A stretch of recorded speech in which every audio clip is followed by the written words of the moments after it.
começando mais um podcast, o podcast Na Luta pelo Direito à Educação. Hoje, com a professora Alessandra Nicodemos, nossa companheira de muitas lutas, professora da Faculdade de Educação da UFRJ, membro da coordenação colegiada do Fórum EJA do Rio de Janeiro. Alessandra, muito bem-vinda à nossa bancada, muito obrigada. A sua presença aqui é importantíssima, porque o tema que a gente traz nesse momento é um tema também muito sensível para o direito à educação, para as lutas pelo direito à educação. Então, muito obrigada. André, eu que agradeço a possibilidade de a gente falar da educação de jovens e adultos, principalmente nesse momento que a gente está vivendo. Um momento muito sério de muitos ataques à educação, em todos os níveis, né? Na educação básica, ensino superior, no nacional, no plano estadual, no plano municipal, nos planos estaduais e municipais, né? Então, Alessandra, o papo hoje é sobre educação de jovens e adultos, uma modalidade da LDB, que garante o direito ao acesso e à permanência de jovens e adultos para concluírem o seu processo de escolarização com qualidade, onde a oferta das vagas, a organização das turmas, a própria gestão dessas turmas, tudo tem uma regulamentação. A EJA, ela é uma previsão legal, ela está garantida, né, pela legislação nacional. Existem as diretrizes curriculares da EJA, né? A EJA não é um apêndice, como eu falei no início, é uma modalidade da educação. Fala um pouco para a gente, que eu acho importante a gente começar esclarecendo para o nosso público, os princípios da EJA, os objetivos dessa modalidade. A educação de adultos, né, ela é um processo bastante recente na história brasileira. Então, é importante a gente falar isso, né? A gente está caminhando ainda na sedimentação dela dentro da escola pública.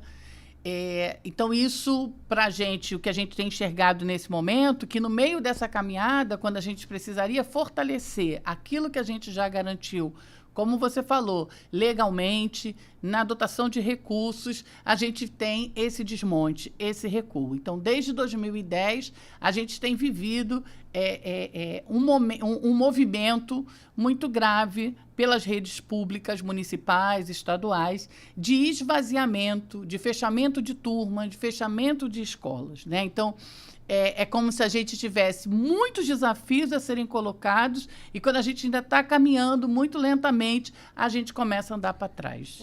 Você colocou um marco aí, 2010, e eu ia falar sobre isso, porque eu fui professora de EJA no início da minha atuação como professora da rede estadual. Eu fiz concurso, fui aprovada e comecei, em 1994, a dar aula numa escola de penitenciária para alunos que estavam presos, né? E a escola era dentro de um presídio, uma Esmeraldino Bandeira, lá na Zona Oeste, naquele complexo de Bangu. Naquela época, o que mais me chocou, além da estrutura, né, daquela escola, eram celas de aula, Eu dei aula nessa escola. Lá dentro, Lá né? dentro. Pois é.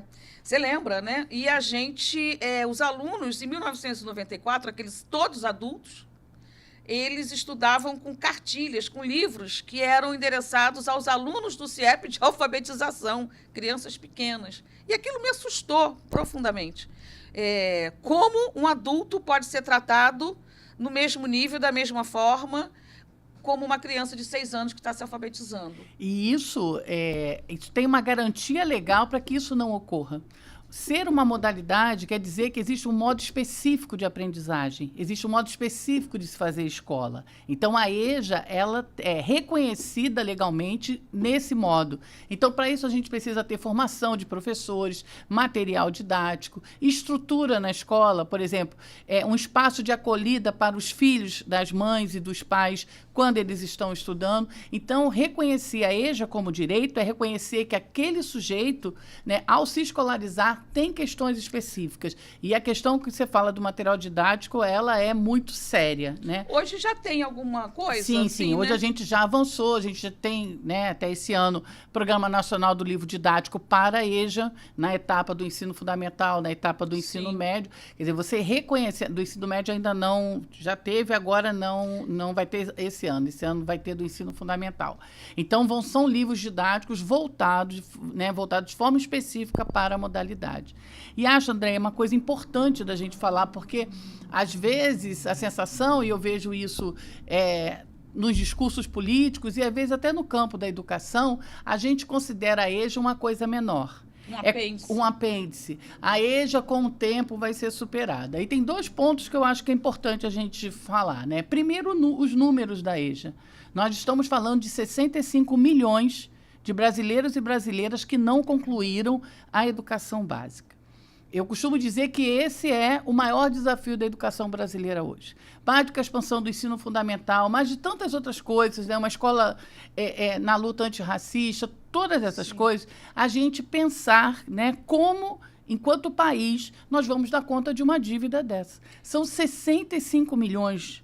Não é? E aí, no momento que a gente vai apontando esses números tão alarmantes, a gente tem esse movimento de fechamento de escola, né? Uma ausência de sensibilidade total do poder público, né? Claro. Quando você coloca o marco de 2010, para começar esse processo de sucateamento, porque eu estou lembrando, você está falando, está passando um filme aqui na minha cabeça, né? Porque se em 94 eu encontrei aquelas escolas dentro dos presídios, totalmente desestruturadas, em 2004, quando eu fui atuar na EJA, na rede municipal, era um outro panorama. Sim, né? Porque aí a gente já estava há 4 anos das diretrizes, que foi do ano 2000. Exatamente. Então, a gente já começava o avanço, né? E houve uma expansão das redes municipais e estaduais, que vão ser recuadas no final da década. Exatamente. É isso que eu quero colocar, porque em 2004, a Prefeitura do Rio estava lançando o Centro de Referência da Educação de Jovens e Adultos, o CREJA, que é uma escola que tem no centro da cidade, exatamente... Escola única. Escola única, voltada para aquela grande massa da classe trabalhadora que passa pelo centro, próximo à central, próximo ao metrô, aos pontos de ônibus, né, que poderiam fazer a sua escolarização dentro de uma escola preparada para aquela clientela adulta. Né? E de 2004 até 2010 ou 12, mais ou menos, eu atuei com EJA e depois, junto no estado e no município, atuei em EJA. E vi a rede municipal ser preparada, muitos cursos, muita formação de professores própria para a EJA. Quando a gente chega em 2014, para mim tem um corte, que eu chamo de corte epistemológico nessa história, porque... nem sei se eu uso o termo de forma correta, mas é um corte nessa história. Porque o governo Sérgio Cabral Filho, governador do estado, e o prefeito Eduardo Paes começam um movimento contrário, em 2013, no limiar de 2014, de fechamento de turmas e de escolas, principalmente no noturno. Sim. E principalmente da EJA. Sim. Isso foi muito ruim, isso foi muito cruel. Eu lembro que eu atuei demais nessa história contra o fechamento. Eu fazia assessoria parlamentar já na Câmara de Vereadores, e a gente lutou muito naquele momento contra esse fechamento. E é muito importante a gente entender qual é a lógica desse fechamento e como a gente, enquanto, né, militantes e pesquisadores do campo, faz a leitura disso, né? Qual é a justificativa? A justificativa é de que o aluno evade. A gente nem diz evasão, a gente diz afastamento. A gente considera que esse aluno se afasta.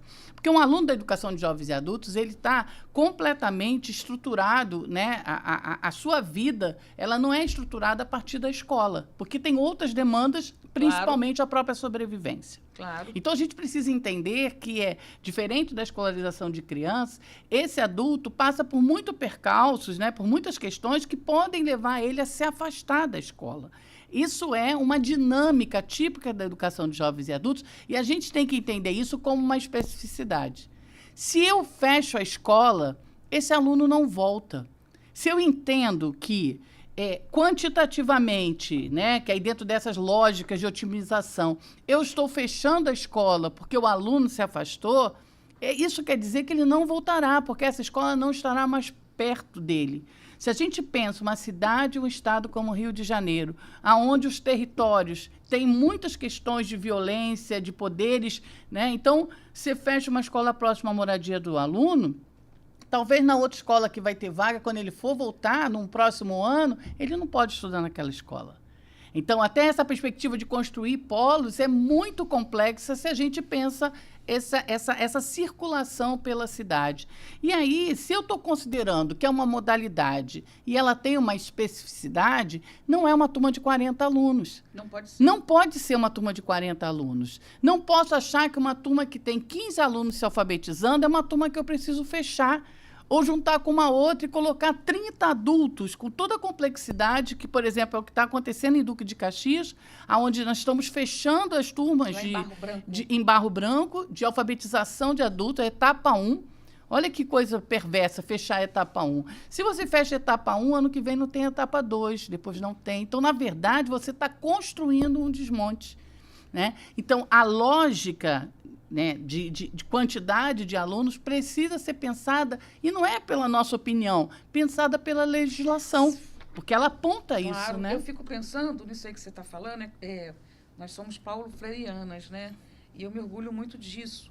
Eu acho que a educação, educar é um ato de afeto, fundamentalmente um ato de afeto.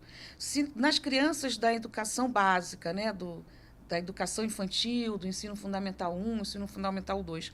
Já tem que ter uma relação de afeto, de acolhimento. Eu fico imaginando para esses adultos que estão fora da escola, e porque a vida etapa, né, não permitiu que eles concluíssem os seus estudos, tirou deles, inclusive, a vontade, né, a oportunidade de frequentar a escola, seguir a sua vida acadêmica, a sua vida escolar, a sua carreira profissional. Nessa etapa, pô, quando eu tinha alunas mais velhas, senhoras, sabe? Como era gostosa aquela troca, aquela afetividade. Elas me ensinavam a fazer chá, a gente ensinava matemática com a receita de bolo delas, a gente estudava a história do Brasil de acordo com a realidade daquela comunidade, e a gente via a escola crescendo, a gente via a escola viva com aqueles alunos do noturno, ao contrário do que muitos preconizam, né? Que é uma escola morta, é um apêndice à EJA, é uma escola que não precisa ter investimento, né? Basta colocar 45 de comunidades, às vezes, diferentes e conflagradas, e que você falou muito bem, eles não podem frequentar a escola,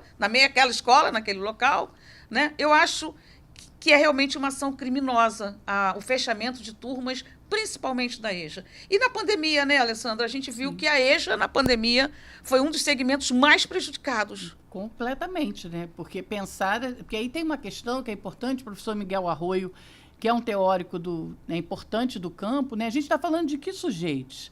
Né? Ele está falando, ele vai apontando quem são os sujeitos da EJA. São os trabalhadores não escolarizados, são as donas de casa, né? É o extrato social mais fragilizado. Então, é muito injusto quando a gente pensa que essa pessoa não teve só a educação como direito negado, outros direitos são negados. E aí você, quando ela chega na escola, você fecha uma turma, você tira uma professora, você bota uma turma com 20, com 30. Como é possível um processo de alfabetização assim, né? Então, a gente tem vivido, feito, né, uma luta muito incessante, né, os fóruns de educação de jovens e adultos aqui no Rio de Janeiro e no Brasil, na direção dessa denúncia. E a coisa vai piorando conforme vai passando a década, né? As contrarreformas, elas vêm, de uma certa forma, né, atingir muito centralmente a educação de jovens e adultos. Depois de 2016, né, com a legislação aprovada durante o governo Temer, né, a gente vê claramente que a EJA vai sendo desescolarizada. Você pega a reforma do ensino médio, o que ela vai falar? A primeira reforma, que agora a gente já tem a reforma da reforma, mas a primeira reforma ela dizia que 80% da EJA poderia ser em EAD. Né? A gente tem uma legislação sobre educação à distância aprovada no contexto do governo Temer.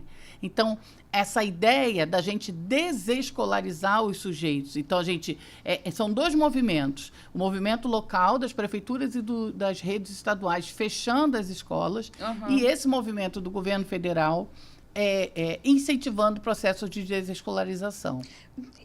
É isso. O INEP, há pouco tempo, esse mês agora, lançou os dados, acho que do censo de 24. De 24, isso. Né? E ele disse o seguinte, que nos últimos 4 anos, a EJA vem perdendo força no Brasil,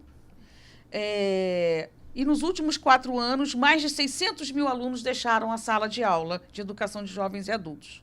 Só em 2024, houve uma perda de 198 mil estudantes. Até o ano 2000, mais ou menos, 2020, desculpa, nós tínhamos mais de 3 milhões de alunos matriculados em EJA, e ano passado nós perdemos esses 600, passamos para perto de 2 milhões e 300 mil.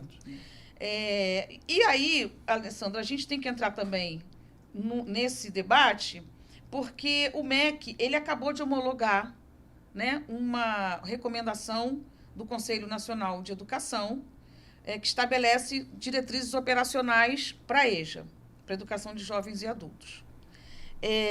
Pelo que eu li, essa recomendação e o ato de homologar a recomendação, o ato do MEC de homologar a recomendação, ele visa priorizar a oferta de EJA presencial, limitar a oferta do ensino à distância na EJA, ou seja, em princípio, a leitura que eu faço é que pode ser uma boa medida vinda no momento que a gente está reclamando exatamente sobre isso. Essa nova resolução, ao seu ver, no seu entendimento, essa regulamentação, ela vai para valer? Ela vai realmente respeitar todas essas especificidades dos sujeitos, né, alunos da educação de jovens e adultos, inclusive para reparar, né, a perda ou a retirada desse direito negado à escolarização? Você acha que essa resolução é para valer? A gente pode contar com isso? Eu acho que a resolução tem um lugar político muito importante, porque dentro desse contexto, ali que eu falei um pouco de 2017, do governo Temer, depois, quando o Bolsonaro assume, ele lança uma diretriz operacional para a EJA em 2021. Sim. E essa diretriz, ela era uma diretriz que até no seu título indicava que era o alinhamento da EJA à BNCC e à educação à distância. Então, foi uma legislação muito preocupante, porque ela desestruturou o pouco ainda que se mantinha nas redes locais. Ela alimentava esse movimento local de fechamento de turmas. E ela tinha, de fato, um alinhamento com a discussão da educação à distância. Inclusive, tinha itens nessa diretriz de 2021 que apontava a iniciativa privada como possibilidade de oferta da EAD, de venda de materiais, né, de plataformas e etc. Então, os fóruns de EJA tiveram muito envolvidos na luta e na discussão dessa resolução, dessas diretrizes operacionais agora de 2025. Então, a gente participou de audiência pública junto ao Conselho Nacional de Educação. Muito das questões colocadas nas diretrizes foi, de uma certa forma, fruto da luta dos fóruns de EJA, né, dos fóruns de EJA nacional e desse movimento. Eu destacaria duas coisas que eu vejo como vitória dentro dessa resolução. Uma é a questão de que a educação à distância ficou restrita a 50%. A demanda que a gente tinha colocado enquanto movimento social na nossa interlocução com o Conselho Nacional seria 20%, mas a gente recuou. Mas a gente considera que não é a legislação ideal, mas ela, de uma certa forma, freia um pouco. E também isso no ensino médio. E na educação, no ensino fundamental, não teria educação à distância, né? Então, a gente, de uma certa forma, considera que a legislação ela é mais alinhada às diretrizes nacionais e mais alinhada à perspectiva política da educação de jovens e adultos, essa que a gente vem lutando há muitas décadas, né? Que reconhece, né, o sujeito da EJA como sujeito de direito. Sim. E que aprende de forma específica. Agora, quando você me pergunta para valer, né, lei precisa pegar nesse país, né? A gente trabalha nessa dimensão. Então, eu espero, e aí eu acho que o governo Lula, atualmente, ele tem ampliado o debate da EJA, a gente tem hoje um espaço dentro da CECADI, a gente tem conseguido fazer alguma interlocução, mas tem muitos desafios a ser colocados. A gente tem o Pacto EJA, que é uma política, mas, infelizmente, ela é estruturada muito mais como programas, Projovem, Programa Brasil. Sim. Alfabetizado. Na minha análise, ela intervém pouco na EJA escolar, né? A gente precisa de recursos para animar os municípios e o Estado. Eu sei que parece meio contraditório, não fechar as escolas. Sim. A gente precisa de um recurso específico que chegue e que ajude, de fato, a ampliação de matrículas. Eu ia falar sobre isso. Assim, eu quero acreditar que você esteja com muita razão, e eu quero acreditar que a homologação né, desse parecer do Conselho Nacional, venha realmente para trazer o debate da EJA, a importância da EJA, novamente, colocar para a nossa sociedade, para os nossos sistemas educacionais, a importância da EJA. O que acontece, que eu vejo, é que, a cada ano, paulatinamente, os governos estaduais e municipais, eles diminuem o investimento em educação. Isso vai cerceando o direito, vai precarizando a escola, né, e negando o direito à educação. Educação infantil, educação básica, o ensino superior, os investimentos, o orçamento em educação está cada vez menor, o da segurança está cada vez maior, da segurança pública, né? E o da educação cada vez menor. E aí, some-se a isso um processo de privatização, porque isso também faz parte do processo de privatização da educação pública, né? Eu acho que, e negam, né, a escolarização, negando privatização e negando o direito à escolarização, principalmente dos alunos. Temos aquelas avaliações externas, né, às redes, ao sistema educacional, ao sistema de ensino, que criam condições exatamente para penalizar o professor, né, e privatizar daqui a pouco. Primeiro avalia, inventa uma prova, avalia, cria, penaliza o professor na avaliação, e privatiza a escola. Contrata professor, enfim, todo tipo de instrumentos que estão sendo usados agora, né? E a EJA, com esse fechamento de escola, com a educação à distância, né, que a gente está colocando o tempo todo, a gente está vendo 70%, acho que era 70%, já estava quase 100% à distância. Se a educação à distância cresceu no ensino superior, na graduação, nas licenciaturas, você quase não pega mais um curso de licenciatura numa universidade privada, uma faculdade privada, de uma turma presencial, né? Você imagina na educação de jovens e adultos como é que não está isso na oferta da EJA, né? A Fundação iFood, em 2022, ela distribuiu milhares de certificação para os seus alunos, seus entregadores de ensino médio, né? Isso é um processo de privatização em curso, em todas as modalidades do ensino, mas principalmente na oferta da EJA, começando pela EAD. Como é que você vê esse processo de privatização da EJA aqui? Na verdade, a gente tem uma dotação orçamentária na educação, né, que aí são os 25%, que é um avanço que a gente, né, garante. Eu costumo conversar isso com os meus alunos, né, quer dizer, não se faz educação sem dinheiro. Então, isso é a primeira coisa. A dotação orçamentária é muito importante. O fato que a gente avançou isso na legislação. O que acontece é o que eu costumo chamar de privatização por dentro.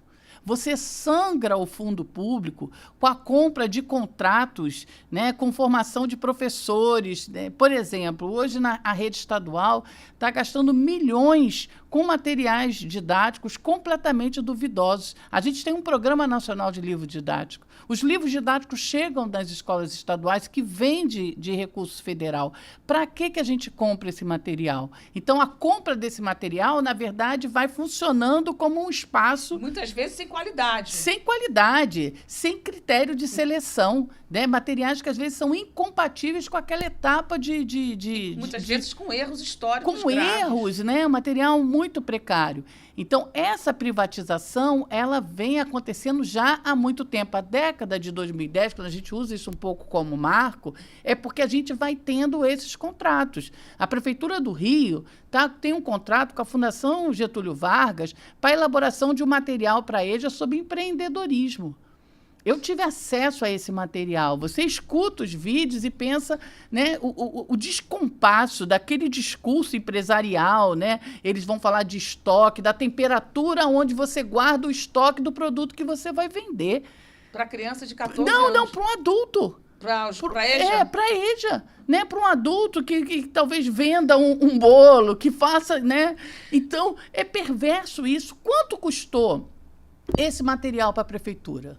Qual é a utilidade desse material? Qual é a utilidade do material que é comprado pela rede estadual? Então, na verdade, a gente está sangrando esse fundo público com essas iniciativas privadas.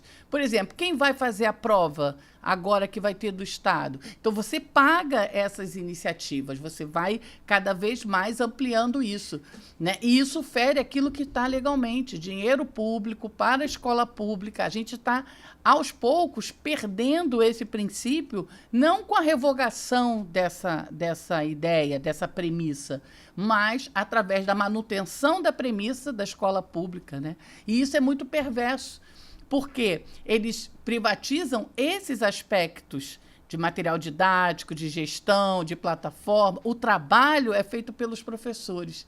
E essa estrutura... Ontem eu tenho uma turma na UFRJ, do mestrado profissional, e aí uma aluna falou que ela não tinha data show na rede estadual e que ela queria passar, né, um filme. Uhum. E aí eu fiz uma pergunta, uma turma Andréia com 20 alunos. Eu falei, quem aqui tem um data show na escola? Todos de rede pública. 2 professores levantaram a mão. É muito perverso você gastar milhões com um livro didático que vai ser jogado fora. Ano passado teve um escândalo na SEDUC sobre isso. A SEDUC. E você não tem um data show, né? Não tem um data show para passar um filme. Ela falou que ela tinha uma disciplina da reforma do ensino médio, essas eletivas, que chamava Ciências Humanas por Cinema e Televisão, por Fotografia e Cinema. Essa era a disciplina que ela dava. E aí ela falava, sabe como eu vou dar essa disciplina? No quadro com giz, porque a escola não tem recurso nenhum. Isso é absurdo. Eu achei que eu tivesse atenta, né, a algumas coisas, mas as coisas que você os detalhes que você traz para a gente, né, eu fico pensando. Eu acho que eu tenho falado isso há muito tempo, desde 2024, iniciozinho de 2024, isso já estava claro. Infelizmente, eu acho que tem no Brasil hoje uma política que o MEC segue de tratar a educação pública como moeda de troca para aprovar políticas, não nego, políticas importantes na área social para o governo, né, programas importantes, mas a educação pública está sendo tratada como moeda de troca. Isso está claro quando o concurso público não é mais exigido, né, e contrata-se professores de forma temporária. Professores, contratos precários, temporários, professores sem nenhum vínculo com a sua comunidade, porque vão ficar 6 meses aqui, 6 meses lá. Às vezes, né, vão ficar 1 ano, às vezes nem isso. O Estado do Rio paga o pior salário do Brasil. A rede estadual do Rio não recebe o piso nacional do magistério. Quem recebe são... percentualmente os níveis iniciais do plano de carreira, mas o governador nega o plano de carreira, passa por cima, não respeita a legislação do plano de... Se não respeita pagando o piso nacional, não respeita, inclusive, cumprindo com o nosso plano de carreira. As escolas totalmente desestruturadas. Né? No estado do Rio, não sei quando foi construída a última escola. Porque em 2016, naquela crise do estado... a gente atuou numa matéria, junto com jornalistas, junto com a grande imprensa. O Estado do Rio, há anos, em 2016, não tinha construído uma escola nova, escola de ensino médio. Né? As verbas, milhões de verbas para as fundações privadas, sim, né, da educação, para oferta de EJA, inclusive, sem critério pedagógico, sem qualidade pedagógica. Há no Brasil um processo de sucateamento, precarização e privatização da educação pública, investindo na desprofissionalização do magistério, do professor, na desescolarização do aluno, tirando o aluno do aluno direito à educação. Há pesquisas que apontam para 2040, muito próximo daqui, um apagão de professores na rede pública. E, nesse momento, a SEDUC, do Rio de Janeiro, lança uma ideia milaborante para certificar milhares de alunos matriculados no sistema educacional, na rede pública estadual de ensino. Eu vou repetir. A SEDUC lançou um programa chamado Segunda Chance, que eu estou chamando de Nenhuma Chance, que vai dar, através de uma única prova, vai pegar os alunos que estão matriculados na rede estadual de ensino, no ensino médio e na EJA principalmente, e vai aprovados nessa prova serão certificados. Ele pode estar no primeiro ano do ensino médio, ele pode estar no final do ensino fundamental, com 16 anos, ele pode estar na EJA. E a gente sabe que vai afetar e atingir diretamente a educação de jovens e adultos, essa segunda chance. E aí vai certificar o aluno e vai tirar o aluno da escola. Vai negar o aluno. A SEDUC está negando, nesse momento, frontalmente, ferindo a nossa Constituição, ferindo a LDB, negando frontalmente o direito à escolarização de qualidade dos nossos alunos do ensino médio. E eu queria que você... sabemos que tem cerca de 150 mil alunos já prontos para fazer aptos a fazer essa prova. Isso, para mim, também vai maquiar a falta de vagas no ensino médio, a falta de professores, vão fechar turmas, né? E os investimentos cada vez mais baixos. Eu queria que você... Acho que você já está... sabendo dessa segunda chance. Eu estou indignada com isso. Eu acho que tinha que ter um levante da nossa categoria nesse momento, do magistério, da rede estadual. Tinha que se levantar, ir para a porta da SEDUC e falar, olha, não aceitamos, né, a expulsão compulsória dos nossos alunos. Já não basta o que fizeram com o tal do novo ensino médio, né, que tira do aluno o direito a fazer um vestibular e ir para uma universidade pública, porque eles estão sem condições de confrontar, né, de disputar a vaga com os alunos da rede privada, das grandes escolas. Agora eles resolveram expulsar os nossos alunos da escola. E aí eu queria que você comentasse um pouquinho sobre essa segunda chance. A gente tem vivido, e aí eu trago de novo o marco de 2017, política, isso aí em termos do governo federal, nesse contexto aí 2017, de que eu chamo de certificação vazia, político de incentivo à certificação. Para você ter uma ideia, então o Exame Nacional é o INSEJA, que é um exame muito antigo, sim, foi criado desde o governo Fernando Henrique, mas em 2017 ele tem um boom, né? Por exemplo, em 2018, 90% do recurso federal para a educação de jovens e adultos foi investido no INSEJA. Caramba, não sabia. Então ele já tem essa política. E aí, o que o INSEJA, por exemplo, a gente tinha 3 milhões de matrículas, como você falou, tinha 2 milhões de inscritos no INSEJA. A gente tinha quase o mesmo quantitativo. Sim. Né? E aí, por que eu estou trazendo isso? Essa política de desescolarização pela certificação começa a ser replicada nas redes locais. A gente tem municípios, aqui no Rio de Janeiro, municípios de Rio das Ostras, por exemplo, que faz o exame do ensino fundamental. O que é perverso nisso, né? Porque você está negando o direito à escola, você está negando o direito à formação. Você vai... como foi dito no documento do GT, que estava discutindo a questão do índice, né, da rede estadual no IDEB, né, o índice muito baixo, você está limpando a base de dados da EJA. Você está retirando esses estudantes do seu direito à escola. A gente entende que a certificação ela é uma possibilidade. A certificação ela é uma possibilidade para a educação de jovens e adultos, mas ela não pode ser a política central, ela não pode ser a política compulsória. Você não pode ir para dentro da escola, um sujeito que se matriculou, ele tomou essa decisão, ele quer estar na escola. A escola é um espaço de convivência, a escola é um espaço de crescimento, a escola é um espaço de qualificação profissional. E aí você vai para esse sujeito e retira esse sujeito de dentro da escola, numa prova que aparentemente é fácil, né? Porque o discurso quem defende mas você vai ganhar o seu diploma e você vai sair com o diploma. E aí, para que esse diploma vai ter? Qual vai ser a importância? Qual é o valor social desse diploma, né? Quando a gente pega o INSEJA, que aí eu só queria comparar um pouco o INSEJA com o Segunda Chance, a gente tem feito, né, lá no coletivo de pesquisa nosso da UFRJ, um estudo sobre a proeficiência no INSEJA. Ou seja, 2 milhões de inscritos, quantos de fato são certificados? A primeira coisa é que muitos desses 2 milhões não vão fazer a prova. Então, a gente... os números a gente tem escrito sobre isso, a gente vai mostrando que em torno de 70% nem vai fazer a prova. Se inscreve porque...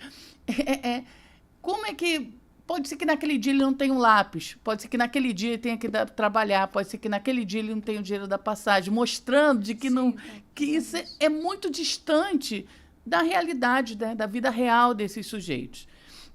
Muitos podem não estar matriculados, né? Mas aí ele fez... Exatamente, mas ele fez uma opção. Ele foi lá e se inscreveu no exame de certificação. Ele tem essa necessidade. Ele tem essa necessidade, tem essa vontade. E aí, a gente tem visto que se a gente pega o quantitativo de inscritos, a gente tem, em média, de uma aprovação entre em torno de 35%. A gente foi fazendo isso por área de conhecimento. Nenhuma escola presencial, Andréa, aprova só 35%. Então, a gente tem, nesse modelo do Enseja, um modelo que não dá certo. Um gasto, inclusive, com dinheiro público. Você não investe na escola presencial, você não investe na escola que, de fato, eu nem gosto de usar esse termo, é eficiente, é mais qualidade. Eu não conheço nenhuma escola que só aprove 35% dos seus alunos. Então, isso mostra o equívoco dessa política. No caso do Segunda Chance, tem uma perversidade um pouco maior, não é? Porque os alunos são quase cativos nessa condição. Eles estão dentro da escola, eles estão estudando, e a prova vai passar pela estrutura da escola. Então, é muito perverso, e é difícil, porque, às vezes, a gente tem que combater essa ideia de que essa certificação resolve o problema. E, principalmente, os profissionais de educação perceberem que isso é uma grande reforma trabalhista. Isso vai atingir, de fato. A intenção não é garantir direito. A intenção é limpar a base de dados. Esse é o termo do relatório, né, que discutiu, que analisou a questão da eficiência na SEDUC. Então, essa base de dados são pessoas, são sujeitos, são homens, mulheres, muito jovens hoje, porque a EJA tem tido essa juvenilização, que tem o seu direito negado. E aí ele pega esse diploma e faz o quê com esse diploma? Né? Esse diploma possibilita que ele acumulou conhecimento para ele fazer um curso de profissionalização depois, que ele tenha condições de se inserir no mercado de trabalho de forma mais qualificada, com uma profissão mais bem remunerada? Não. Então, e o grave disso, né, eu acho que a gente não está desescolarizando só a EJA. Isso é só um balão de ensaio. Com certeza. A tendência é desescolarizar a classe trabalhadora. Quando a gente faz a reforma, quando a gente cria a escola integral, tem vários mecanismos. Setores significativos dos filhos da classe trabalhadora não terão escola muito em breve. Esses mecanismos vão organizando isso. Afinal, a gente forma para o trabalho simples. Né? A gente forma. Por que a reforma do ensino médio só bota português e matemática? Porque tira as áreas de conhecimento. Né? Então, a gente vai empobrecendo cada vez mais a formação desse sujeito, dos filhos da classe trabalhadora. Você usou um termo cruel, né? Eu acho que a SEDUC, aliás, você usou um termo cruel e você colocou uma coisa que é importante, né? Eles estão limpando a base de dados da SEDUC. E essa política, agora, com o Segunda Chance, está muito clara. Porque quando a SEDUC faz a migração de 5.000 professores, eu acho, para uma carga horária maior, sem estudar a rede, sem garantir o direito de lotação dos profissionais, sem garantir o professor especialista nas suas disciplinas, que já vem acoplado a ela, o novo ensino médio, né, que retirou da grade matérias importantes, disciplinas importantes, que ajudam a nossa garotada a criar o seu pensamento crítico, né, a sua curiosidade, a ler o mundo. Ler o mundo, né? A ler o mundo. E aí, agora, a SEDUC vem com Segunda Chance. Então, ou a nossa categoria acorda nesse momento, os profissionais da rede estadual, os professores acordam nesse momento, que é luta de classes que a gente tem que colocar na rua para salvar, para garantir o direito à educação dos nossos alunos, dos filhos da classe trabalhadora, mas o nosso direito à nossa profissão. Sim. Porque muitos já estão aposentados na rede estadual, mas tem muito jovem que aí entrou há poucos anos nos últimos concursos, que estão abandonando a carreira por falta de perspectiva. Né? Eu, infelizmente, vou ter que caminhar para o final, respirar, porque eu acredito na educação, eu sempre falo isso, eu me emociono quando falo que eu sou professora, porque eu gosto, a vida me permitiu ser professora e eu gosto de ser professora da escola pública. Eu gosto dessa relação dialógica com as nossas comunidades escolares na escola pública. isso me alimenta, isso me faz bem a todo mundo que vive dentro da escola pública, né? Então, esse papo de hoje, para mim, tem uma importância muito especial, porque eu comecei a minha vida numa escola de EJA, minha vida na rede pública numa escola de EJA. Então, a gente vai ter que, infelizmente, encerrar, Alessandra, mas encerrar o programa de hoje. Mas não vai encerrar o nosso papo, a nossa luta, né, pelo direito à educação, e eu quero que você volte outras vezes. Agora, no mês de abril desse ano, provavelmente vai estar acontecendo a primeira experiência com esse Segunda Chance. Isso quer dizer que você já está convidada, convocada para voltar aqui para avaliar junto com a gente esse programa da SEDUC, tá bom? Eu vou ficando por aqui, vou me despedindo e você fica à vontade. Eu quero agradecer a possibilidade, né? Eu não falo só em meu nome, como uma pesquisadora e militante, mas em nome do Fórum de Educação de Jovens e Adultos do Rio de Janeiro. E aí quero também chamar as pessoas a conhecer as nossas páginas. A gente se reúne toda terceira segunda-feira na UERJ, a gente tem uma sessão mensal. Então, se agregar à luta, né? Participar e acompanhar a gente lá nas redes sociais. Você tem arroba para falar? Arroba... Não sabe. Eu não sei. Não tem problema, eu também não lembro das minhas. Mas a gente vai pesquisar e vai colocar depois no ar, tá bom? Tá bom. Alessandra, muito obrigada. Companheirada, esse programa foi muito importante pra gente aqui do podcast. Obrigada, Alessandra.